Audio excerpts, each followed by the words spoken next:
सोनं स्वस्त झालं, पण यामागे लपलंय जगाचं मोठं अर्थकारण. नमस्कार, मी कोमल आणि तुम्ही पाहत आहात बाई माणूस. येथे आपण फक्त बातमी सांगत नाही, तर त्या बातमीमागची खरी गोष्ट समजावून घेतो. कारण प्रत्येक मोठ्या बातमीचा परिणाम कोठे ना कोठे आपल्या खिशावर, आपल्या आयुष्यावर होत असतो. तर आज सकाळी तुम्ही जर मोबाईल उघडला असेल तर एक बातमी नक्कीच पाहिली असेल. सोन्याचे दर घसरले, चांदी देखील स्वस्त झाली आणि हे वाचताच अनेकांच्या मनात एकच प्रश्न आला असेल, चला आता सोनं घेण्याची हीच ती वेळ.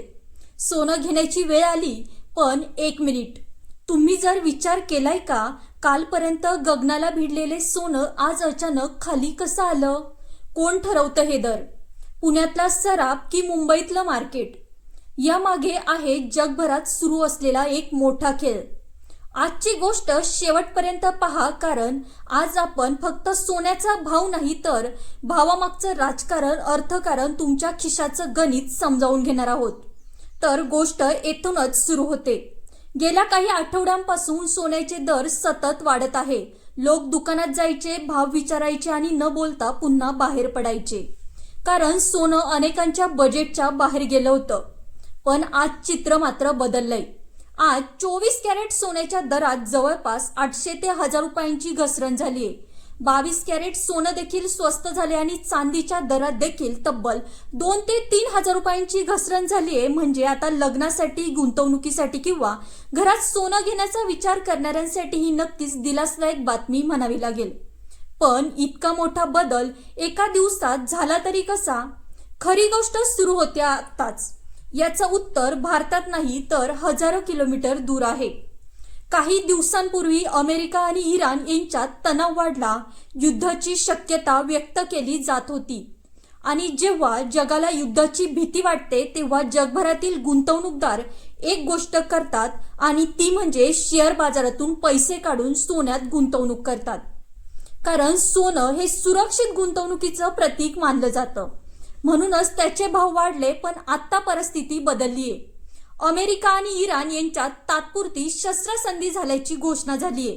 युद्धाची भीती काहीशी कमी झालीये. त्याच वेळी अमेरिकन डॉलर मजबूत झालाय आणि मोठ्या गुंतवणूकदारांनी सोन्यातील नफा पुन्हा एकदा काढायला सुरुवात केलीये. आता याचा परिणाम काय, तर सोनं आणि चांदी दोन्हीही दर घसरलेत. आता सर्वात महत्त्वाचा आणि मोठा मुद्दा, याचा फायदा तुम्हाला कसा होणार? जर तुमच्या घरात लग्न असेल आणि समजा तुम्हाला दागिने घ्यायचे असतील किंवा दीर्घकालीन गुंतवणुकीचा जर तुम्ही विचार करत असाल, तर सध्याची घसरण नक्कीच तुमच्यासाठी मोठी संधी ठरू शकते. पण फक्त स्वस्त झालं म्हणून घाईघाईने सोनं खरेदी करू नका, कारण बाजार अजूनही जागतिक घडामोडींवर अवलंबून आहे. आज परिस्थिती बदलली, उद्या पुन्हा बदलू शकते. तर हेडलाईनवरून समजू नका सोनं स्वस्त झालंय.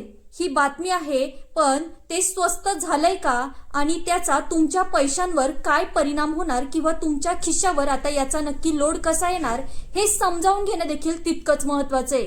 कारण शहाणा माणूस भाव पाहून निर्णय घेत नाही, कारण समजावून निर्णय घेतो. आता तुमच्यासाठी आजचा प्रश्न, जर आज तुमच्याकडे 2 लाख रुपये असतील, तर तुम्ही सोनं खरेदी कराल की अजूनही थांबाल? तुमचं मत कमेंटमध्ये नक्की सांगा.